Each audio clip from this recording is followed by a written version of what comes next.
ሰላም ጤና ፍቅር በያላችሁበት ክቡራን ተመልካቾች እንደምን ቆይታችኋል? ይህ ከወላይታ ቴሌቪዥን ወደ እናንተ የሚደርሰው ሳምንታዊው የመዝናኛ መሰናዷችን ነው። እንግዲህ ጎጆአችን የተሰኘው መሰናዶ ነው ዛሬ ወደ እናንተ የምናደርሰው።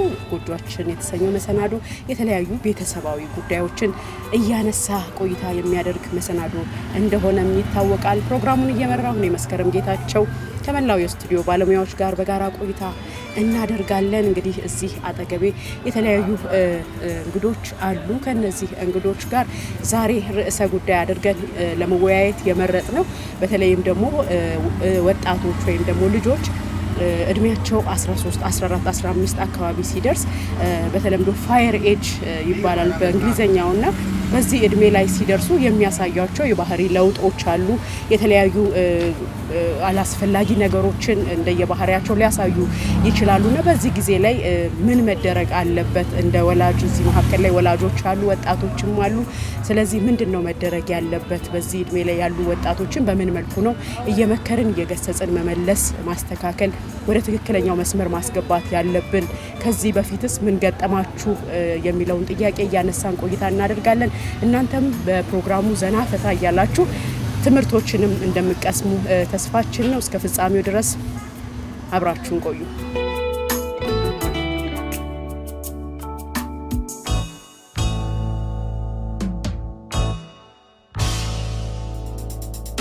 እሺ ወደ እናንተ ልምጣና በቅድሚያ እስቲ እንተዋወቅ፣ ራሳችሁን አስተዋውቁልኝ። እኔ አስራት ወዶዶ እባላለሁ። የምኖረው እዚህ ወላይታ ሶዶ ከተማ ውስጥ ፋና ቀበሌ አካባቢ ነው። በጣም አመሰግናለሁ። እሺ እርሶስ ጋሼ? እኔ መኮንን አበበ እባላለሁ። የመጣው ለስራ ጉዳይ ነው። ከአዲስ አበባ ነው የመጣው። አዲስ አበባ እንግዳ ነው። እንኳን ደህና መጡ። ቴሌን ቆያችሁ። እሺ እኔ ግዛቸው ለማ እባላለሁ። ከዚህ ከወላይታ ሶዶ ነዋሪ ነኝ። እሺ እናመሰግናለን። ኦኬ የነስ መብራቱ አፈወርቅ እባላለሁ። እዚህ አካባቢ ነው የምሰራው። እዚህ አካባቢ በጣም ደስ ይላል። እንግዲህ ያነሳነውን ቀደም ብዬ እንዳስተዋወቅኩት ርዕሰ ጉዳዩን ሰምታችኋልና እስቲ እንግዲህ በቅድሚያ ወደዚህ አካባቢ የደረሱ ልጆች እንዳሉ ሰምቻለሁ ቀደም ሲል። ስለዚህ ከርሶ ልጀምርና ምን ያህል ልጆች አሉ? እድሜያቸውስ እንደው በዛው ቢገለጽልን። እኔ ሁለት ልጆች አሉኝ። እድሜያቸው አንደኛው 26 አካባቢ ነው፣ ሁለተኛው 21 አካባቢ። ስለዚህ አትመስልም ግን እንደዚህ ደርሷሉ ማለት ነው። ደርሷሉ። እንደው የእርሶ ልጆች አሁን ያልኩትን ቀደም ሲል ያነሳሁትን ይሄ ፋየር ኤጅ የሚባለው ጊዜ ላይ ምን አይነት ባህሪ ነበራቸው? እስቲ ሁለቱም ወንዶች ናቸው ሴቶች? የመጀመሪያው ወንድ ነው፣ ሁለተኛዋ ሴት ነች። እና ልጆች ኖርማሊ እኔ በኔ በኩል ምንም ችግር አልገጠመብኝም። ሲማሩም በአግባቡ ጥሩ ትምህርት ቤት በስነ ምግባር ታንጸው እንዲማሩ አድርጋቸዋለሁ። ትምህርት ቤት ውሏቸው ምንድነው ከአስተማሪዎች እየጠየቁ ነበር። በጥሩ አካሄድ ነው የሄዱት። ምንም ችግር በእርግጥ አልገጠመኝም። ግን አንዳንድ አሉ አሁን የጓደኞቼ ልጆች አንዳንድ በፋየር ኤጅ ላይ ትንሽ ከቤተሰብ ቁጥጥር ውጭ በመሆን ውሏቸውን አበላሽቶ ወደ ሌላ መስመር ይወጡም አሉ። ግን የኔዎቹ እግዚአብሔር ይመስገን በሰላም ሁኔታ ተምሮ በስነ ምግባር ታንጾ ሄዶ አንደኛው ዩኒቨርሲቲ ጨርሶ አሁን ሌላ ቦታ ነው ያለው ውጭ ሀገር ስኮላርሺፕ አግኝቶ ወጥቶ ሁለተኛው ዩኒቨርሲቲ ልጅ በመዛት አዲስ አበባ አስቱ ዩኒቨርሲቲ እየተማረች ትገኛለች። እና ምንድነው እኔ ብዙም ጊዜ ከቤተሰብ ክትትል ውጭ ሲሆኑ ነው ልጆች ከሌላ ከጎረቤት ከውሏቸው ከትምህርት ቤት ከአልባለ ቦታ ከሚውሉ ልጆች ጋር ሲውሉ ምንድነው ከቤተሰብ ውጭ ይሆናሉ። ልጆችን ስር ተከታትለው በማይጎዳ መልኩ በጥሩ ቦታ እንዲውሉ በተቻለ መጠን በየሃይማኖታቸው በቤተክርስቲያን አካባቢ በመዋል ከዛ ባለፈ ሰዓታቸውን አለቦታ ባለማሳለፍ ትልቁ ነገር እሱ ነው። ትምህርት ቤት በአግባቡ ክትትል ከስር እንዴት ነው ትምህርት ቤት የሚያሳየው ባህሪ መሄዶ ሲመጣ መከታተል ክትትል ላይ ምን ያህል ነው በሚያመጣው ውጤት በምን ከስር ከተከታተልቸው ምንም አይሆንም፣ መስመር ይዞ ያድጋሉ። ዳሽው ደርሶ ልምጣና እስቲ ልጆች በተለይ በዚህ በፋየር ኤጅ ላይ ወይም ደግሞ 14 15 እድሜ አካባቢ ሲደርሱ የሚያሳዩቸው የተለዩ ባህሪዎች ምን አስተውለዋል እስቲ በወጣቶች ላይ? አመሰግናለሁ። እኔ ከራሴን ቢጀምር ከኔ በፊት በልጅነት ከሚያውቃቸው ነገሮችን ቢጀምር ይሄ የተፈጥሮ ሂደት ነው። መጀመሪያ ይወለዳሉ። ከዛ እያደገው ሲሄዱ ልክ ድክ እያሉ ለመቆም እንደሚሞክሩ ተፈጥሮ ራሱ ሆርሞኖቹ እያደጉ ሲመጡ የተለያየ የሰውነት ክፍል እያደገ ሲመጣ የባህሪ ለውጥ እኔ እችላለሁ፣ ሁሉን እችላለሁ፣ ሁሉን አውቃለሁ የሚል ነገር እያመጡ ነው የሚሄዱት። በእኛም ህይወት ሆኗል። ደረጃው ይለያያል እንጂ ያ ሆኖ ሳለ እኔ እንዳደግኩ ባጭሩ በነግራችሁ የመጀመሪያ ፋዘርና ማዘር በደንብ ነው የምሰማቸው። አባትና እናትን በደንብ እሰማለሁ፣ ምክራቸውን እቀበላለሁ። እውነት ለመናገር ይህንን አጋጣሚ አብሮ አደጎቼ ቢኖሩ ኖሮ በጣም ደስ ይለኝ ነበር። በቻልኩ አቅም ዲሲፕሊን ሆኜ ነው ያደግኩኝ። ምንድነው ቅድም ወንድሜ እንዳለ ቤተ ክርስቲያን በጣም አዘወትር ነበር። የመንፈሳዊ እንትን ላይ በጣም ትኩረት ይሰጥ ነበር። እነሱን አዳምጥ ነበር። ስለዚህ የዛ ለውጥ የጎርምስና ለውጥ ቢታይብኝም ውስጤ ለከራሴ የሚታገሉ ብዙ ነገሮች ቢኖሩም እጄን አሳልፌ አልሰጠውም። ከወደፊት የት መድረስ እንዳለብኝ ያሳዩ ስለነበር ያንን ነገሮችን በደንብ አዳምጣችሁ ስለነበር እንደዛ እንትን አደርግ ነበር። ወደ ልጆቼ ስመለስ አሁን ልጆቼ የመጀመሪያ ልጄ ሰሞኑን 18 ዓመቷን ያከበረችው ተሸላሚ ናት። ጎበዝ ተማሪዎች ናቸው። ሁሉም በጣም ጎበዝ ተማሪዎች ናቸው። ምንድነው የሚያደርጋቸው? መጀመሪያ በጣም አታችመንታቸው ወይ ቅርበታችን በጣም ከባድ ነው። በጣም ነው የምንቀራረበው። አባትና ልጅ ምናምን ሳይሆን በጣም የሚዋደዱ ታላቅና ታናሽ እንደዛ አይነት እንትን ነው አለን እና የመጀመሪያ ፍቅር ሰጣቸዋለሁ። ሁለተኛ ምክር ስሰጥ የመጀመሪያ የት መድረስ እንዳለባቸው ወደፊት ማየት እንዳለባቸው መሀል ላይ የሚያጋጥማቸው ነገሮች የእድገት ለውጥ ላይ የሚያጋጥማቸውን ነገሮች ቀድሜ ነግራቸዋለሁ። ቀድሜ ነው የሚያሳያቸው። ይሄ ነው። አሁን አንድ ሁለቱ ልጆቼ አያለው አንዳንድ ጊዜ ስናዛቸው ወይ ስንጠራቸው ትንሽ ድምጻቸውን ጎርናን አድርገው የሆነ እንትን ከሆኑ እየሳቁ ጠራና ቁጭ በይላታሉ። ከዛ እቺ ነገር ይሄ ነው የዚህ ምልክት ነው፣ አይዞሽ በቃ ይሄን ነገሮችን እንዲህ ያደረግሽ እንጂ እንዲህ ማኔጅ አድርጊ፣ አይዞሽ በቃ ያልፋል። እንደዛ እያልኳቸው አሁን በጣም ከባድ ለውጥ በጣም የሚገርም ለውጥ እያየሁባቸው ነው። እውነት ለመናገር ያ የድምጽ ማግበር ነው። የድምጽ ሲጠራ ድሮ አቤት ትሉ ነበረው። አሁን አቤት ዘና ማለት ምናምን ያን ነገሮች ይሁኑ፣ ግን ለክፉ እውነት ለመናገር ምክሬን በደንብ ሰምተውልኛል፣ በደንብ መስመር ይዘውልኛል ብዬ ነው በዚህ አጋጣሚ ሊያመሰግን የሚፈልገው። እስካሁን ትምህርት ቤት ይከታተላለሁ፣ እጠይቃለሁ።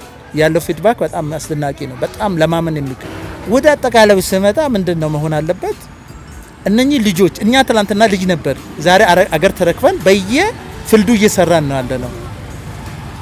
እነኚህ ልጆች በዚህ አጋጣሚ ለወላጆችም ጭምር ነው የምናገረው። ልጆቻችንን ጥሩ እየመገብን ወይ ጥሩ እያሳደግን እየመሰልን በጣም ይሄ ዲሞክራሲ አለስፈላ ማለት ጤናማ ያልሆነ ዲሞክራሲ ሁሉን ሲያደርግ መብት ነው። ሁሉን ነገር ሲያደርግ ሁሉን ነገር እንደፈለገ ሲሆን መብት ነው። ያንን እንደ ነጻነት የምንቆጥረው አባቶች አዝናለሁ በጣም።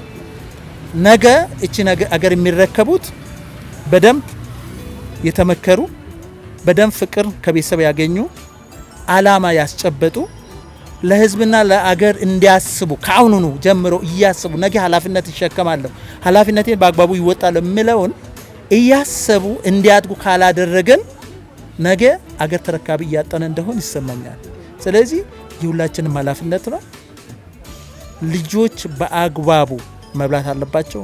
በአግባቡ የሚያስፈልገው ነገሮች ማግኘት አለባቸው። እንዳቅማችን ግን ጠንካራ ልጆችን መክረን በፍቅር አሳድገን አገር እንዲረከቡ ካላደረገን ለሀገር ሸክም ነውና የሚሆኑት። ስለዚህ ልጆች ላይ በጣም መሰረት አለበት ብዬ አምናለሁ። አመሰግናለሁ። በጣም እናመሰግናለን። እንግዲህ ተመልካቾቻችን አሁንም ቆይታችን ቀጥለናል። ሌሎችም ደግሞ በዚህ በኩል ያሉ እንግዶች አሉን። ከነሱም ደግሞ ሀሳብ እየተቀበልን እንቀጥላለን። እናንተም ከኛ ጋር ጥሩ ጊዜ እያሳለፋችሁ እንደሆነ ተስፋችን ነው። አብራችሁ ቆዩ። እስቲ ወደዚህ ደግሞ መጣሁኝ። ያው የተነሱ ሀሳቦችን በዚህ በኩል ያሉ በተለይ ልጆች ያደረሱ አባቶች ናቸውና እንግዲህ እስቲ ያንተስ ተሞክሮ ምን ይመስላል? በዚህ እድሜ ላይ አንተስ እንዴት አሳለፍክ? በተለይ ይሄንን እድሜ ፋየር ኤጅን እንዴት አሳለፍክ? ከወላጆች ጋር ያለው ሁኔታ ምን ይመስል ነበር? መጥፎ ነገሮችም ካሉ ጥሩ ነገሮችም ካሉ ለሌሎች መማማሪያ ይሆናልና እስቲ በዚህ እድሜ ላይ ያሉ ወጣቶች የሚያሳዩት ባህሪ ምንድነው? ከራስ ተነስተህ በትነግረን። እሺ፣ አመሰግናለሁ። እኔ እንግዲህ ያው ያሳለፍኩት የኔ እንትኑ ፋየር ኤጅ የሚባለው በባህሪው ያው ፋየር ኤጅ የሚባለው አፍላ እድሜ ልጆቹ እንደፈለጉ ሁኑ ነው የሚልበት ጊዜ ማለት ነው። ብዙ ጊዜ አደጋ ነው። ብዙ ጊዜ ጥንቃቄ ማንወስዱ ከሆነ ልጆች ባልባሌ ቦታ ላይ ይወርቁና ነገ ወርቆ ይቀራሉ። እውነት ለመናገር ወርቆ ይቀራሉ። ጥሩ ቦታ ላይ ወዳለሙበት ሳይደርሱ ይቀራሉ።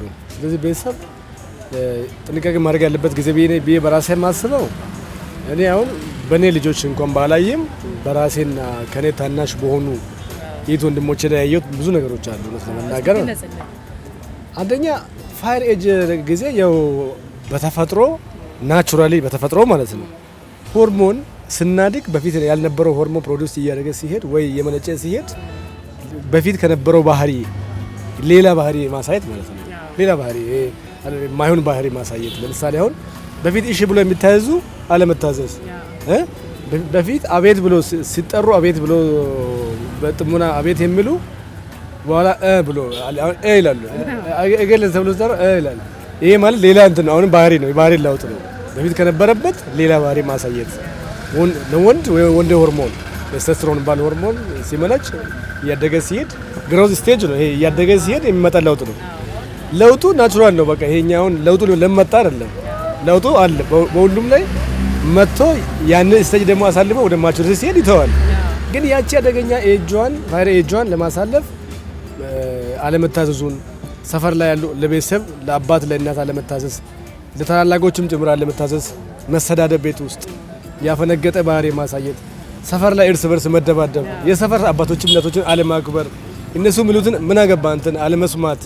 እነዚህ አይነት ባህሪዎች ሲመጡ እንግዲህ ፋየር ኤጅ ደርሷል ብለን የምናስበው ይሄ ነው። ቤት ውስጥ አለመታዘዝ፣ አቤት የሚሉትን ባህሪያቸውም አቤት ብሎ እሺ ብሎ መታዘዛቸውም እምቢ ስሉ በቃ ይሄ ፋየር ኤጅ ነው ብለን ነው። እድሜያቸው ቢያንስ ከ13 ዓመት ጀምሮ እስከ 17 18 ድረስ ያለው ጊዜ ነች እቺ። በዚህ ጊዜ ውስጥ የሚያሳዩት ባህሪ አጠቃላይ ለወደፊት ያላቸው ዕጣ ፈንታቸውም ላይ አደጋ ያመጣል። ባይዞ እሱ በደንብ ተደርጎ ማኔጅ ከተደረገ ማለት ነው። በደንብ ተደርጎ ካልተጠበቀ አደጋ ያመጣል። ስለዚህ ያ ነው አሁን ባህሪው የባህሪ ለውጥ ባለው አሁን ያወራሁትን ነው። እነዚህ ባህሪ ለውጥ ሲመጡ ቤተሰብ ማድረግ ያለበት አንደኛ መጀመሪያ ቤተሰብ ዲክታተር መሆን የለበትም። እኔ እንደዛ ነው የማምነው።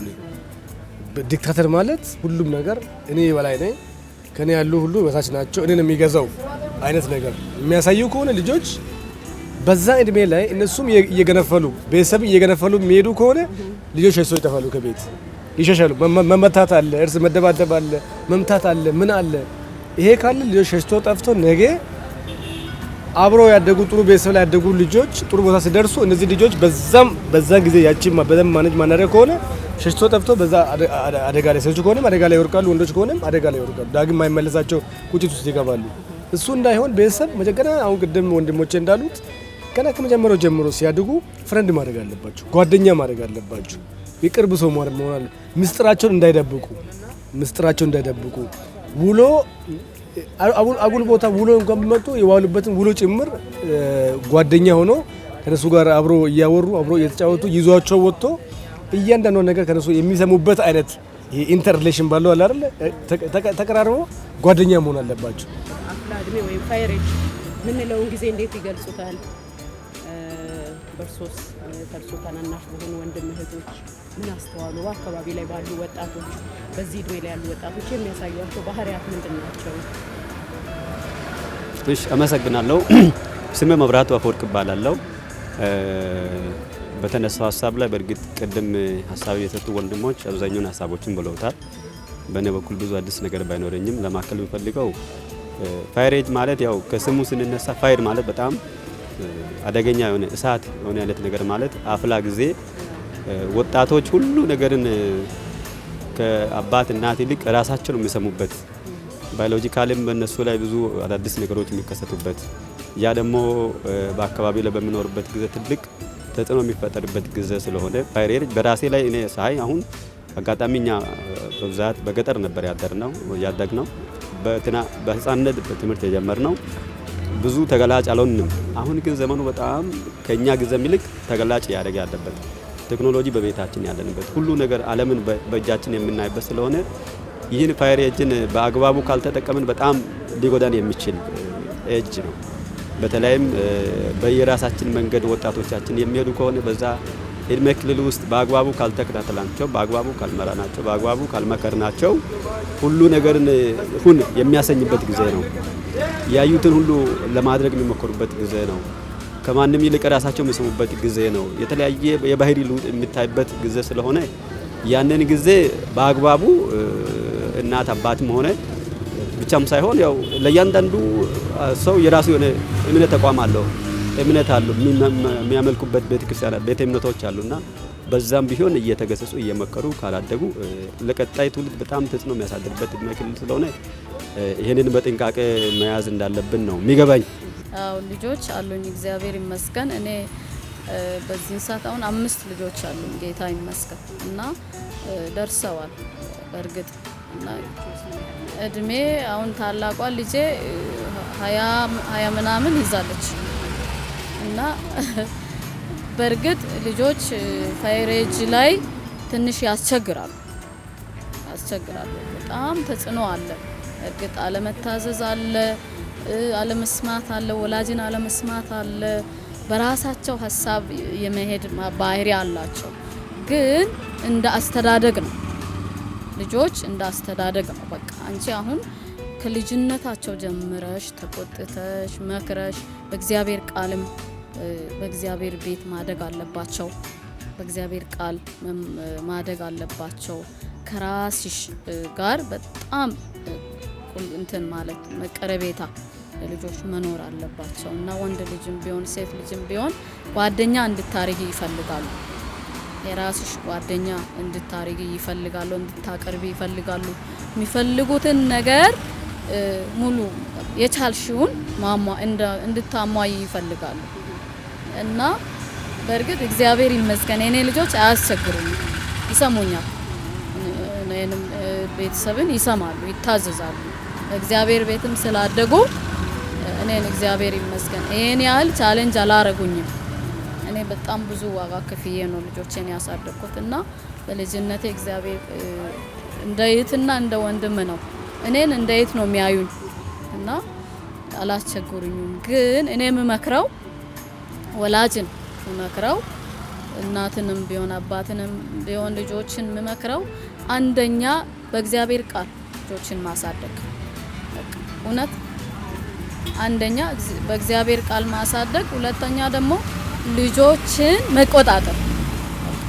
የት ትገባለህ የት ትወጣለህ በቃ ጓደኛ ማድረግ እና በዚህ ልጆች በጣም ጥሩ መንገድ ላይ ጥሩ ህይወት ላይ ይወድቃሉ እና አለዚያ አንቺ ካልተቆጣጠርሽ ግዴለሽ ከሆንሽ ልጆችሽ አንዴ ከእጅሽ ወጡ ማለት በቃ አታገኛቸውም፣ ዋጋ ያስከፍላሉ። ክቡራን ተመልካቾች እንግዲህ ዛሬ በጎጇችን መሰናዶ ፋየር ኤጅ ወይም ደግሞ አፍላ እድሜ ላይ ወጣቶች ወይም ልጆች ሲደርሱ ምንድነው መደረግ ያለበት? ወላጆች በምን መልኩ ነው ይሄን እድሜ ላይ የደረሱ ልጆቻቸውን በምን መልኩ መቆጣጠር አለባቸው? ይሄን እድሜ እስኪያልፉ ድረስ ያለውን የባህሪ ለውጥ በምን መልኩ ማስተዳደር አለባቸው የሚለው ላይ ያነጋገርናቸው የወላይታ ሶዶ ከተማ ነዋሪዎች የተለያዩ ገንቢ ሀሳቦችን አስተማሪ ሀሳቦችን ሰጥተውናል። እናንተም ደግሞ ከዚህ ጥሩ ትምህርት ታገኛላችሁ ብለን ተስፋ እናደርጋለን። ፕሮግራማችን ይሄን ይመስል ነበረ።